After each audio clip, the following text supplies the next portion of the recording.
तो आज मैं शेयर करने वाली हूँ आपके साथ अपनी ही ज़िंदगी का एक एपिसोड। जब मैं थी महज़ 14 साल की। हाँ, मतलब मैं 9th में थी और अगले साल मेरे 10th बोर्ड्स थे। और मेरे फादर ने उस दिन से मुझे कुछ कहते हैं ना, इंडियन मेल साइकोलॉजी के ऊपर चीज़ें जो है समझानी शुरू करी थी कि कुछ चीज़ें आपको जो है इंडियन मेन की साइकोलॉजी को ध्यान में रखते हुए उनके साथ कभी नहीं करनी है और कुछ चीज़ें जो है आपको अवॉइड करनी है बिल्कुल जैसे। और मैं आज 40 की हूँ, तो मैं आज वापस क्वेश्चंस पूछना चाहती हूँ कुछ इंडियन लड़कों से। ऑफ कोर्स लड़कियों से भी कुछ मेरे सवाल हैं, बट वो क्या चीज़ें थी जो मेरे फादर ने मुझे बोली थी। और हुआ ये था कि मैं कुछ उंगली करने की मेरी आदत थी। दूर से ना मेरे फादर देख रहे होते थे मेरे को कि छोटी छोटी चीज़ों में मैंने बोलना शुरू कर दिया था मम्मी को। जैसे उन्होंने मेरे को बोला वही कि बर्तन उठा के रख अपने, और मैं देख रही होती थी कि उसको बोला क्या, भाई को बोला क्या। और हर चीज़ में मैंने वो कंपैरिजन शुरू कर दिए थे कि जो चीज़ किचन के काम अगर आप मेरे को बोल रहे हो तो वो भाई भी करेगा। पहल पहल तो पापा ने ना वो दूर से देख के से पार पड़ रहे होते थे, ऐसे देखते थे, तो कुछ टाइम तो अवॉइड किया। एक दिन उनको चढ़ गया गुस्सा एंड ही वाज लाइक कि चल तू दूसरे कमरे में चल, मुझे तुझसे बात करनी है। तो आई वाज लाइक ओके। सो मैं उनके साथ आई, सैट डाउन विद हिम। ठीक है। सो उन्होंने मुझे बोला कि 3 चीज़ें समझाई थी उन्होंने मुझे, जो मैं आपको पहली बताने वाली हूँ। कि बेटा, तू जाएगी शादी करके, वो कहीं नहीं जा रहा, वो यहीं बैठा हुआ है तेरा भाई। और जब तू जाएगी ना, तो ये जो तेरी उंगली करने की आदत है ना, उससे पूछा उसने किया, ये अगर तू शादी के बाद अपने पति के साथ करना शुरू कर देगी और अपनी सास को बोलना शुरू कर देगी कि उससे पूछा उसने अपने बर्तन उठाए क्या, वो सुबह लेट क्यों उठ रहा है, ये ऐसे नहीं चलेगा वहां पर। ये कुछ चीजें हैं जो लड़कों की होती है, कुछ चीजें हैं लड़कियों की होती है, और वो आपको करनी ही पड़ेंगी। आप वहां पे उंगली नहीं कर सकते। और अगर अभी आपको ये आदत पड़ गई ना, तो ये आदत छूटनी बहुत मुश्किल है। और वहां पे जो है इन लॉज के साथ यहाँ तो चल जाएगा, जो हर इंडियन पेरेंट्स बोलते थे कि यहाँ तो चल जाएगा, लेकिन वहां नहीं चलेगा। और मैं उनको पलट के बोलती थी कि आप अपने बेटे को ना, मतलब बहुत डिपेंडेंट बना रहे हो लड़कियों के ऊपर, और वो अपने आप में बहुत गलत है। और आपको ऐसा लगता है कि ये समाज जो है ये, मतलब लड़कों की अलग रोल्स है, लड़कियों के अलग है, but I don't really clearly agree with that. ये तो एक मेल डोमिनेशन है। सेकेंड चीज जो उन्होंने मुझे बोली कि हाँ, India is a male dominating society. भाई, ये एक पुरुष प्रधान देश ही है और हमेशा रहेगा।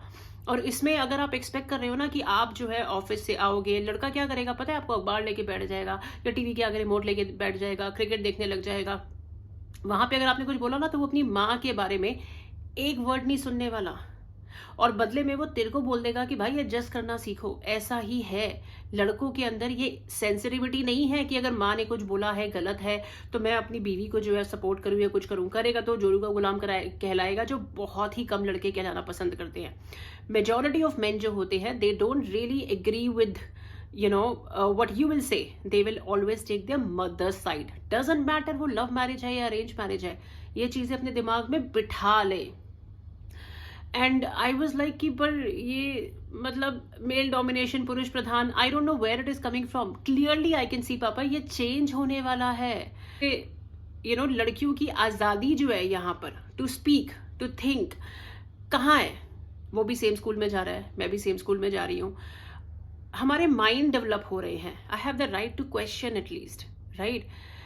And then he told me the next thing was कि इतिहास गवाह है, इंडिया में जब जब एक औरत को आज़ादी मिली है, उसने हमेशा उसका मिसयूज किया है। He gave me some examples of political examples जो मैं यहाँ शेयर नहीं कर सकती। एंड आई वॉज लाइक, आप कैसे बोल सकते हो ऐसे? जब तक आप एक लड़की को आज़ादी दोगे नहीं, तब तक आप कैसे एक्सपेक्ट कर सकते हो कि वो कुछ उसका यूज़ करेगी या मिसयूज़ करेगी? And then the conversation continued very said कि जब तक एक लड़के के हाथ में, लड़कों के हाथ में एक डोमिनेशन है जहां वो घर को चला रहे हैं, till then society is going to be okay. जहां पे ये पावर गेम फ्लिप हुई ना, वहां से प्रॉब्लम्स होनी शुरू होंगी, जो प्रिसाइसली हुई भी हैं। But is it the main reason जिसकी वजह से मैरिजेस में डाउनफॉल शुरू हुआ है? But my question to all my viewers right now, लड़कों से भी और लड़कियों से भी, क्या सच में आपको लगता है कि आज की डेट पे जो लड़कियों के हाथ में पावर आ चुकी है, कितनी परसेंटेज लड़कियां हैं जो आपकी ऑब्जर्वेशन रहती है इंस्टाग्राम पे, get ready with me videos and all of that, and otherwise also, कितनी परसेंटेज लड़कियां हैं जो उस पावर का मिसयूज कर रही हैं, और कितनी लड़कियां हैं जो उस पावर को एक कहते हैं ना एक ग्रोथ के लिए, एक अपलिफ्टमेंट के लिए, लोगों की और अपने खुद के अपलिफ्टमेंट के लिए यूज कर रही हैं. So that is my next question to you. My last question to specifically Indian man out there. अब क्योंकि ये पावर गेम, मैं ये नहीं कहूँगी कि पूरी तरीके से फ्लिप हो चुकी है, पर काफ़ी हद तक जो एक सत्ता जिसे हम कहते हैं, पावर जिसे हम कहते हैं, वो लड़कियों के हाथ में आ चुकी है. डिसीजंस लेने की, पैसा कमाने की, जो मेरा मन करेगा मैं वो करूँगी, वो सारी पावर आ चुकी है, बातें होंगी. अब जब पेट्रियार्की धीरे धीरे डिसॉल्व हो रही है, इंडियन लड़कों का क्या रुख है? आप इसको you know you are like kind of molding yourself as per it, partially accepting, partially not accepting, उसको रिजेक्ट कर रहे हो. क्या आपकी फीलिंग है राइट नाउ?